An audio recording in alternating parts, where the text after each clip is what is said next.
Hi everyone, I'm Ellie from Ellie's Exotics, and today we are going to be setting up a baby crested gecko enclosure. Crested geckos make absolutely fabulous first-time reptiles, and I do highly recommend them to people who are just starting out in the reptile community. A bit of backstory about Cheese before we get into the video is that I got Cheese for free. He was given to me not that long ago. He was given to me in October, I believe, and I was only planning on getting a gargoyle gecko, but I think from what I remember correctly, the breeder had something going on and she needed to find new homes for her Crestie babies as soon as possible. So when I put a deposit down on Honey, my gargoyle gecko, she offered me Cheese and I could not resist. He is absolutely crazy. He is the craziest crested gecko I have ever handled, but he is absolutely adorable. He is not a biter or anything like that. Sometimes they can be, but he definitely loves to jump. So I will attempt to get some footage of him, but I can't promise that it's going to be any good. He is quite flighty, but he's still super cute. Like I said, we're going to be setting up a baby crested gecko enclosure. Once Cheese hits around a year old, or once he is fully grown, I'll do his adult setup, which is going to be completely bioactive with a fake background. But baby crested geckos benefit from less is more when they are younger, just to prevent any injuries. So I like to keep my baby crested geckos on paper towels until they are at least 10 grams, just in case they ingest any of the substrate. They can also be a little bit finicky with eating when they first come home, and also when they are babies in general, because they tend to be a lot more shy. But Cheese seems to be eating pretty well. He's not emptying any bowls just yet, but I am seeing that he is eating and he is pooping, so that is great. I've kept crested geckos in the past, and in fact I used to be a crested gecko breeder, so this is what has worked for me for many years, and this is what I recommend to new Crestie owners, especially if they are bringing a baby home. So let's get right into the video. I started out with recording me putting him into his box. I thought this is just going to be a fun little clip. Honestly, how does this boy do it? It's like he purposely aimed to run down the tiny crack of the door and then run around my room. So you see how there's nothing going on screen? That's because this boy was splatting onto the floor multiple times. But I caught him eventually, and he does calm down after a bit. It's just when I initially grab him, he kind of freaks out. But here he is. He's absolutely adorable. I don't know what his morph or coloration is exactly. I know that he's got high yellow. Obviously, he is Cheese. He is literally Mr. Cheese. But I eventually got him into his box, and this is where he's gonna hang out whilst I set up his enclosure. So let's get right into the setup. Starting with the F10. F10 is a reptile-safe disinfectant that can kill things like mites, parasites, or any bacteria or viruses within the enclosure, and it is completely vet grade. It's one of the best disinfectants on the market, and I love it. Now you can see there I sprayed it down with water after wiping off the F10, and that's just so that my tiny 4-gram gecko doesn't drink any of the disinfectant. We wouldn't want that. Even though it is reptile safe, you just have to take precautions. Now let's get on to the heating and the lighting. So he has a 2.4% UVB unit and a 24 watt heat bulb. These will obviously go up when he goes into a bigger enclosure.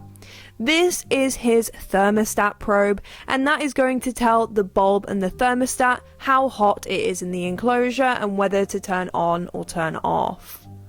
In the wild, crested geckos would find their food in trees, so we give them a feeding ledge on the side of their enclosure, which is secured with a suction cup.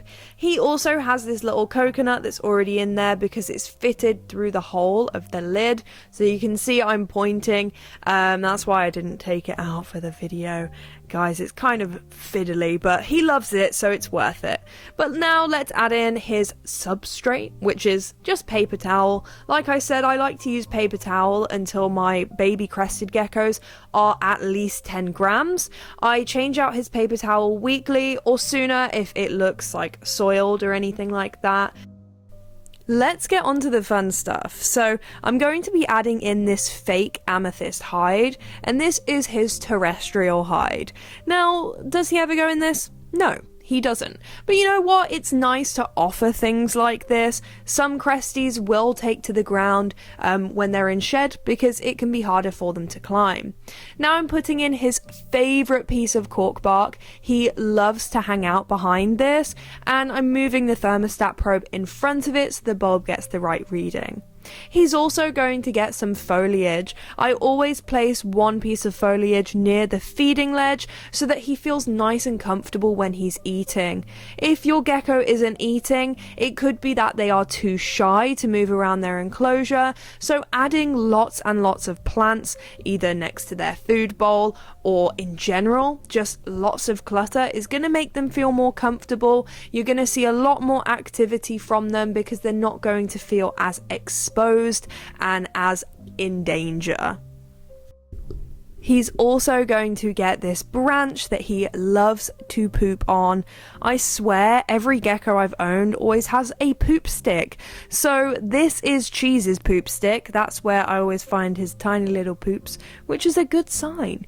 A pooping gecko is a healthy gecko. And I'm also adding in some of these vines as well. When adding in vines to a crested gecko enclosure, make sure it's not made of cloth or fabric or anything like that, because it will harbor bacteria and it will mold over time. I haven't had a issue with these types of vines, so if you are thinking about buying them, then you can definitely go for it. They've worked out really well for me and they give him a great climbing opportunity. I'm also going to be adding in some of these fake vines and fake plants, and this is just to pack that enclosure full of clutter. This is going to make him feel even more safe and secure. And you'll see I'll just faff about with like a few of these leaves for absolutely ages. I am such a perfectionist, I swear. And now I am just adding his food and water back into his enclosure. So Cheese gets fresh food twice a week, every Tuesday and Friday, but he always has access to food if he wants it. He gets watermelon Pangea on Tuesday and the growth formula on Friday, but I finally managed to get my hands on his favorite according to his breeder, which is fig and insect. So I can't wait to try that out with him, and hopefully we'll start getting some clean bowls. But he's a tiny gecko, so he doesn't eat very much anyway. Now he's just going back into his enclosure, and obviously he does it very gracefully. He just cracks me up, honestly. If you are thinking about getting a crested gecko but you're scared of the jumpiness, honestly, you get used to it and it just makes it even funnier. I love crested geckos. Now you might see these white rings here. These are from analog thermometers and hygrometers, which are not safe for reptiles. So it's not sticky anymore, it's just left like a mark behind, but make sure we are only using digital hygrometers in our enclosure, because if that was sticky, you can see how much harm that would do to him. But now let's enjoy watching Cheese explore his nice, fresh, clean enclosure.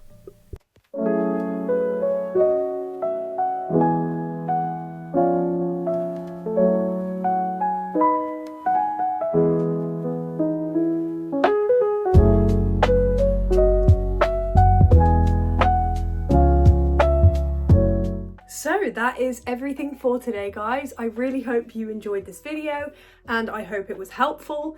If you are looking for more crested gecko content, I do also have a video on everything that you need to buy for your crested gecko. That is linked up here, so go check that out if you're interested. I hope you will have a wonderful rest of your day. Comment down below what your crested gecko is called or going to be called, and I will see you all later. Bye bye.